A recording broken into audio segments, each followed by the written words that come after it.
Olá, está no ar o Câmara em Ação.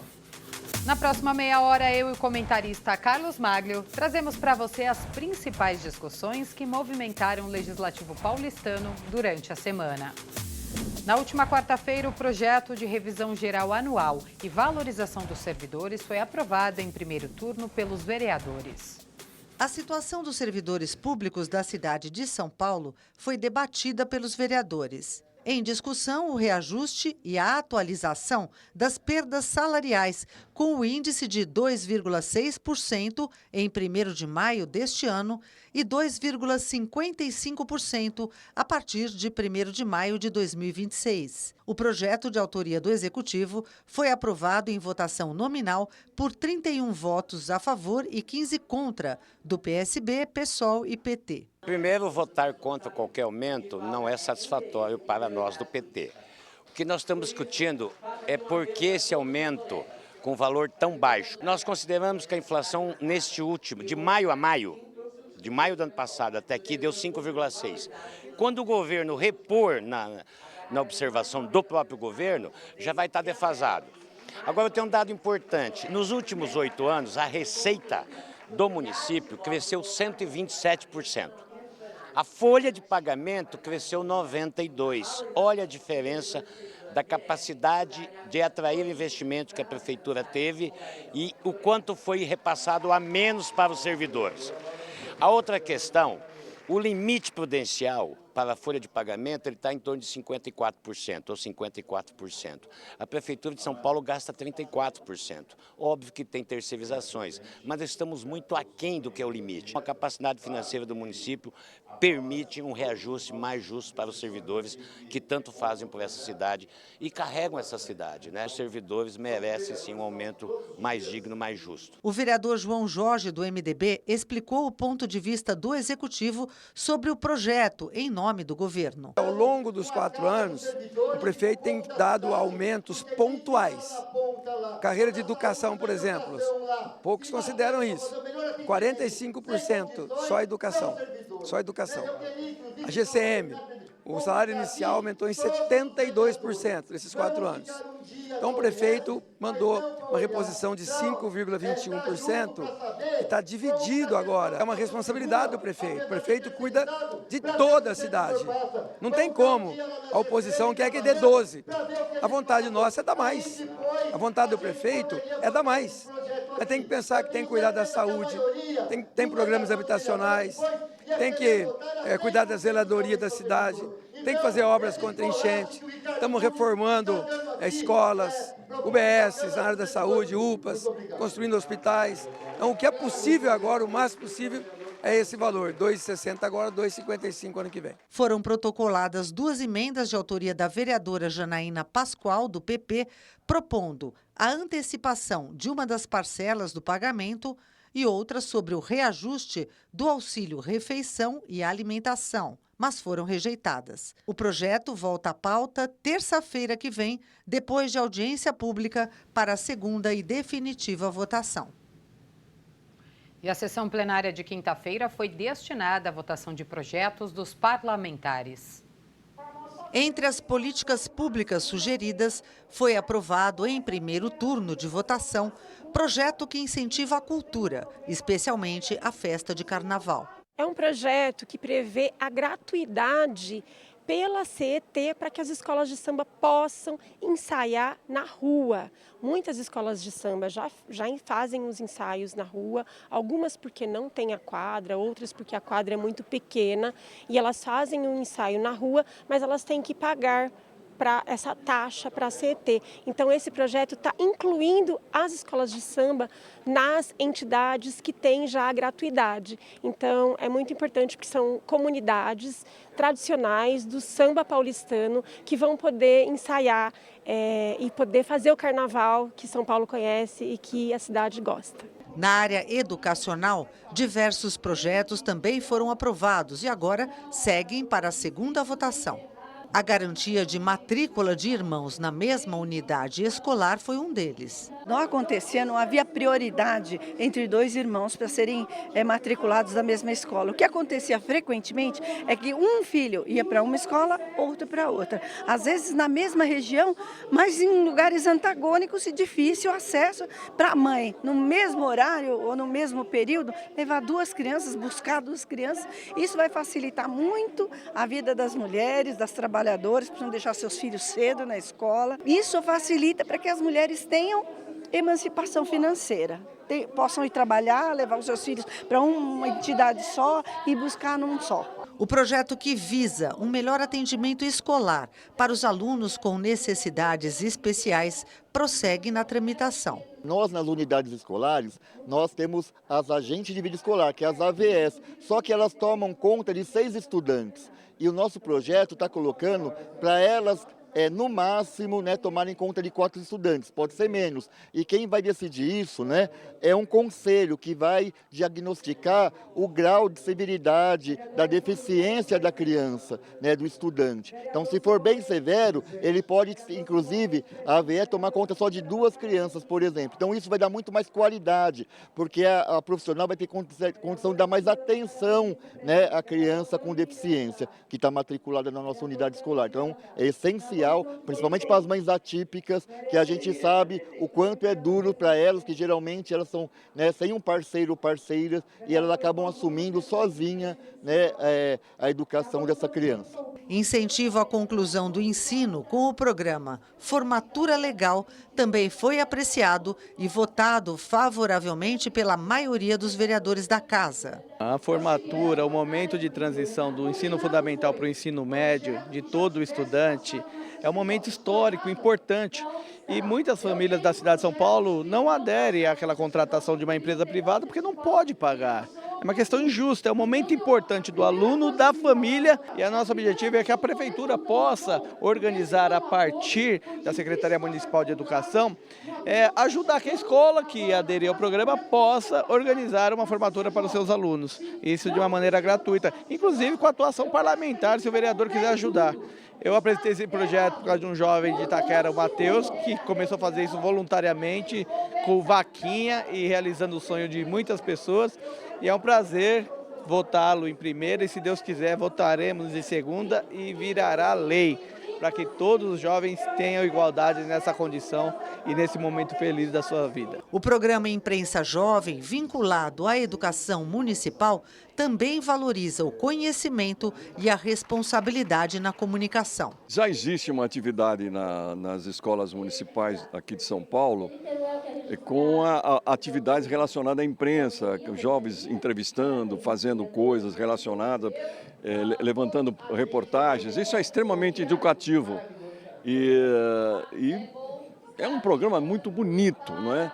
O que eu fiz foi transformar isso numa lei, para que ele não seja mais um programa que depende do professor, depende do prefeito de plantão que estiver lá. Não gosto disso, não, então não tem mais essa. Agora é estabelecido no ensino público municipal o programa Imprensa Jovem. Isso é a responsabilidade de saber o que fala, de não mandar uma mensagem antes de ser verificada. E você precisa entrevistar as pessoas, precisa conversar, precisa analisar o que está acontecendo. Então é muito educativo, eu estou muito feliz de ter sido aprovado. E foi aprovado em segundo e definitivo turno de votação e segue para a sanção do Executivo o projeto Cantinho do Acolhimento, voltado para pessoas com dificuldades no convívio social devido a síndromes e transtornos diversos. Desde o início do meu primeiro mandato, eu venho recebendo inúmeros grupos, frentes, lideranças que apoiam e trabalham pelas mães atípicas, trabalham pelas crianças, jovens, adultos com transtorno do espectro autista. E um dos maiores problemas que eles enfrentam é em lugares de grande circulação, como shoppings, aeroportos, hipermercados. Existem momentos que a pessoa ela entra em crise. Ter espaços, nada muito grande, mas uma sala de acolhimento, um cantinho. Quando a gente fala cantinho, não é para menosprezar, não, é o contrário, aquele lugar de aconchego, onde a pessoa em crise poderá ser recepcionada, acalmada e poder retornar às suas atividades, ao seu passeio, às suas compras, sem passar por aquele constrangimento das pessoas estarem passando, olhando sem saber o que está acontecendo, muitas vezes até julgando de uma forma muito errada. Então é uma forma de dar dignidade, de acolher e de devolver à comunidade. Olá, Amálio. Como sempre, é um prazer ter sua companhia aqui no programa. Privilégio, Carol, estar com você, estar com os nossos telespectadores. Olha, a gente viu que foi uma semana agitada aí na Câmara, né, com votação de diversos projetos. E a gente viu que teve muita aprovação de projeto voltado para a área da educação, né, que deve ser sempre uma das principais prioridades, não só da cidade, do país, em qualquer lugar, né? A partir do momento que a prioridade também no orçamento, né? As maiores verbas do orçamento municipal sempre se destinam à saúde e à educação. E a gente vê uma preocupação muito importante dos vereadores, aquilo que o poder público tem que fazer, aquilo que o vereador que você votou, você que está assistindo em casa, tem que fazer. Por isso eu sempre digo, é importante a participação das pessoas no processo legislativo. Nós temos aí a questão do mês de abril, que é o mês de conscientização das pessoas com TEA, o transtorno do espectro autista, e a vereadora Sandra Santana falando de um projeto muito importante, que até certo ponto dá prioridade para essas pessoas. Um outro projeto também relacionado a pessoas com necessidades especiais, apresentado pelo professor Toninho Vespoli e aprovado, onde um professor que cuida dessas crianças é responsável por 6. Que tal baixar para 4? Melhora. Abre vaga para mais um professor de repente. Então, tudo isso é importante a gente saber. A questão do carnaval, das escolas de samba, normalmente, que não têm condições e que tem que pagar uma taxa para a CT a partir do momento que usa a rua para fazer o seu ensaio. Já existem entidades que são isentas. Então, por que não pegar essa escola de samba e colocar nessas entidades? Falar para essas entidades, ou a entidade, chama aquela escola de samba ali que ela faz um trabalho bonito, um trabalho comunitário, chama ela, inclui ela também junto com vocês, que aí elas não precisam pagar essa taxa para a Companhia de Engenharia de Tráfego. Então, são projetos que, como eu sempre digo aqui, eu e a Carol, todos os projetos que são votados e apresentados pelos vereadores, se você prestar atenção, eles mexem com a sua vida. E é importante porque toda a sessão plenária, você mesmo não estando aqui, você tem acesso a todos os projetos que serão votados. É só você entrar no portal da Câmara. Tem a pauta de todas as sessões. Tem a pauta das sessões. Carol cobriu o plenário quantos anos, né, Carol? Carol sabe melhor do que eu. Está lá a pauta de todos os projetos, como é que é a situação deles, se já foram votados em primeira votação, se serão já aprovados em primeira, vão para a segunda, e aí a aprovação definitiva. Como aconteceu, tivemos projetos aprovados em primeira e também projeto aprovado em segunda, que foi esse que eu me referi sobre a questão do TEA, do transtorno do espectro autista.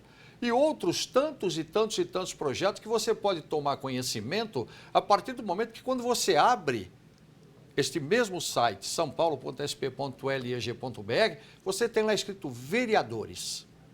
Você vai clicar, aparecem uns 55 vereadores e vereadoras, são 20 agora, vereadoras, sim, vereadores e vereadoras, onde você clicando ali, você abre praticamente a página daquele vereador ou vereadora. E a partir daí você tem acesso aos projetos de lei que o vereador ou a vereadora, que eles estão defendendo, ou elas estão defendendo. Então, tudo isso é importante a gente passar para o telespectador, para saber que a Câmara Municipal de São Paulo está muito mais perto do que você imagina.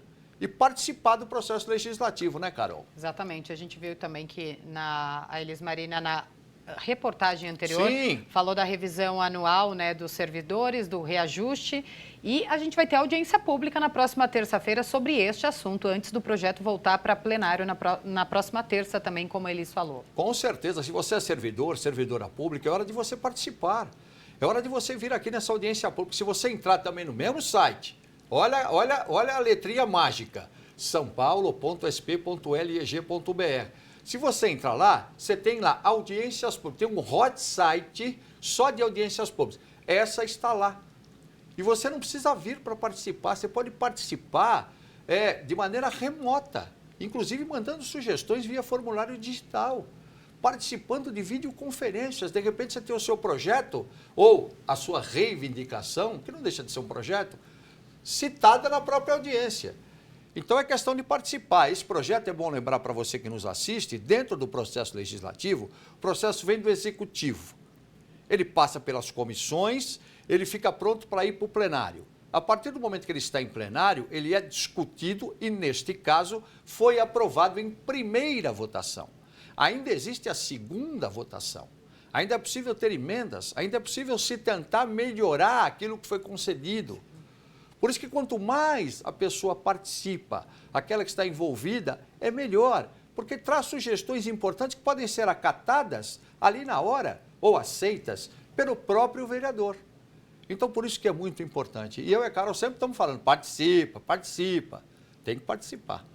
Tomalha, a gente vai continuar falando sobre todos os assuntos discutidos essa semana aqui na Câmara, mas a gente vai para um rápido intervalo e no próximo bloco você confere os detalhes da segunda reunião da Subcomissão de Regularização do Mototáxi. Fique com a gente, o Câmara em Ação volta em instantes.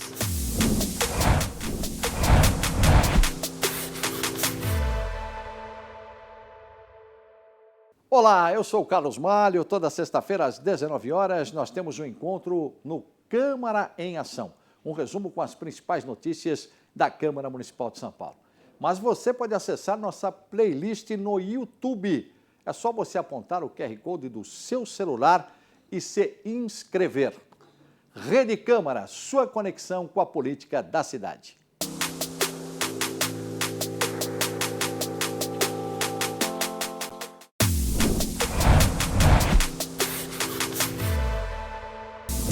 Estamos de volta com o Câmara em Ação.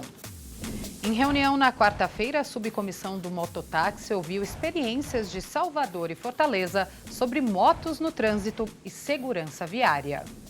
Representantes das administrações municipais de Salvador, na Bahia, e de Fortaleza, no Ceará, foram ouvidos pela Subcomissão de Regulamentação do Mototáxi. A capital baiana é uma das pioneiras entre as grandes cidades do país na implantação e regulamentação do transporte de passageiros em motos, enquanto a capital cearense, apesar de não possuir mototáxi regulamentado, apresenta queda nos índices de acidentes e mortes no trânsito envolvendo motos, mesmo com o aumento da circulação desses veículos no trânsito da cidade. Sobre Salvador, os representantes da CEMOB, a Secretaria Municipal de Mobilidade, falaram dos desafios do mototáxi regulamentado frente ao avanço dos aplicativos de transporte. Hoje, após o ingresso desses aplicativos de mototáxi, como não sei se eu posso citar o nome, mas 99, Uber,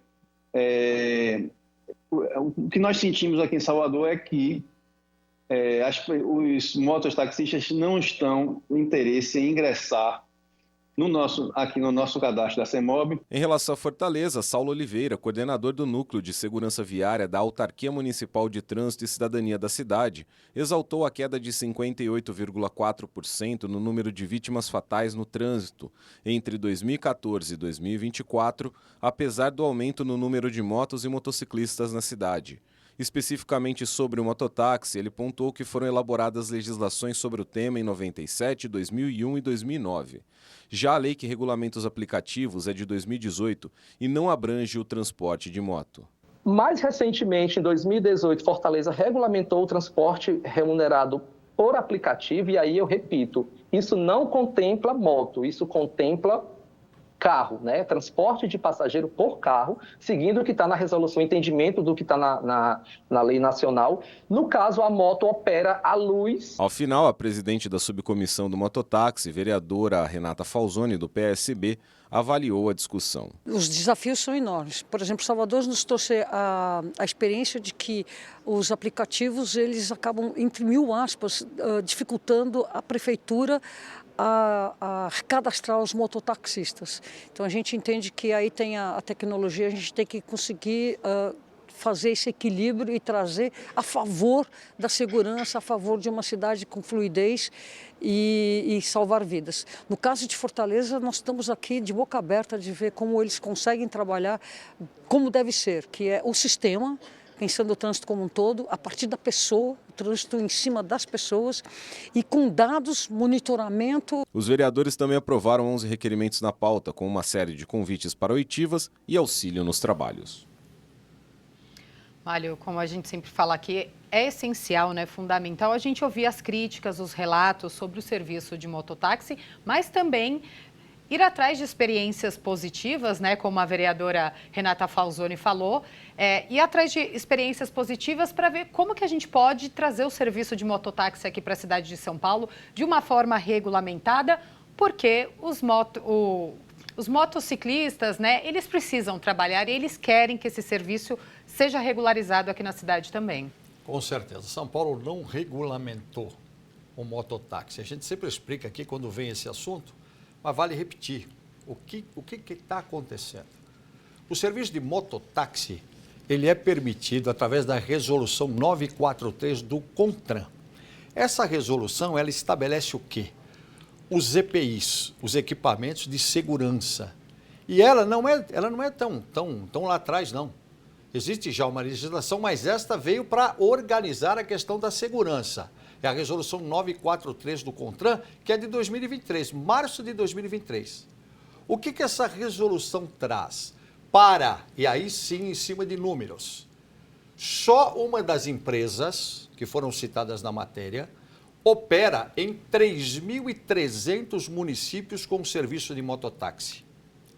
Nós temos no Brasil 5.570 municípios. É um país continente, o Brasil é gigante. Por que São Paulo não está? Porque São Paulo ainda não regulamentou. E por uma razão que é importante a gente levar para você que está nos assistindo. Em 2023, foi montado um grupo de estudos pela Prefeitura. Esse grupo de estudos começou a analisar o quê? O número de acidentes de motos, tanto de motofretistas como em geral. E notaram que, normalmente, motociclistas e garupas estavam se acidentando mais, com um número de óbitos grande, que preocupou. Então, como é que nós vamos liberar um serviço de mototáxi sem saber se aquele motociclista tem os EPIs, a questão da segurança? E aí eu volto nessa questão da resolução 943. O que ela diz? Que você, para transportar um passageiro pilotando uma motocicleta, você tem que ter mais de 21 anos. Você tem que ter carteira do tipo A. E para ter a carteira do tipo A, você tem que fazer um curso de, no mínimo, 2 anos. Veja a responsabilidade. Você tem que ter viseira dupla, para evitar uma pedra ser jogada, quebrar a tua viseira, você cair. Para você e para o passageiro. E tem mais uma coisa que é importante citar aqui para ver até que ponto chega a responsabilidade da segurança.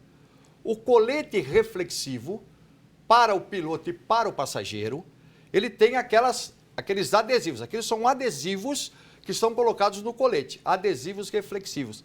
Você sabe de uma coisa? Esses adesivos têm que ter selo do Inmetro. Já começa daí. E tem que ter escrito uma resolução comprovando que aquilo é do Inmetro. Então veja quanta coisa é necessária. Aí vem 2 empresas, começam a botar mototaxista circulando em São Paulo, onde é proibido. É claro que a prefeitura vai apreender, como aconteceu, apreendeu as motos. E aí tem mais um detalhe, e aí que vai a favor do mototáxi, que é a faixa azul, que nós já falamos aqui.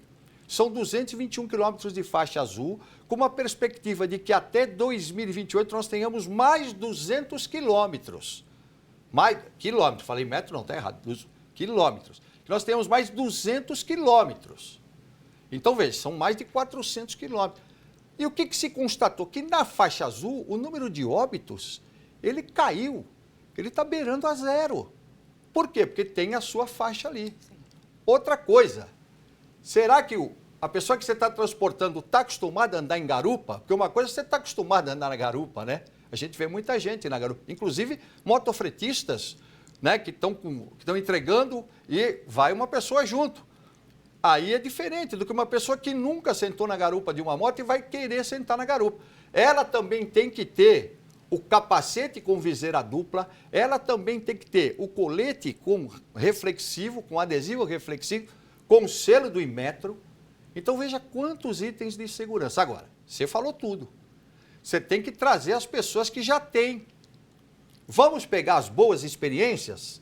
No caso, se as experiências não forem boas, vamos abrir os olhos, porque aqui também pode acontecer. Então, tudo isso é importante. Por isso que essa subcomissão, ela está prestando um serviço muito importante, para que os vereadores e vereadoras possam ter subsídios para um projeto de lei completo e rigoroso, com fiscalização. Como é que pode em Salvador você ter motociclista, mototáxi que não está cadastrado? Aí já é um exemplo que a gente tem que pegar para nós. Falar, opa, tem que cadastrar todo mundo. Fortaleza já é diferente. Sim. Você viu que a vereadora Renata Falzoni falou.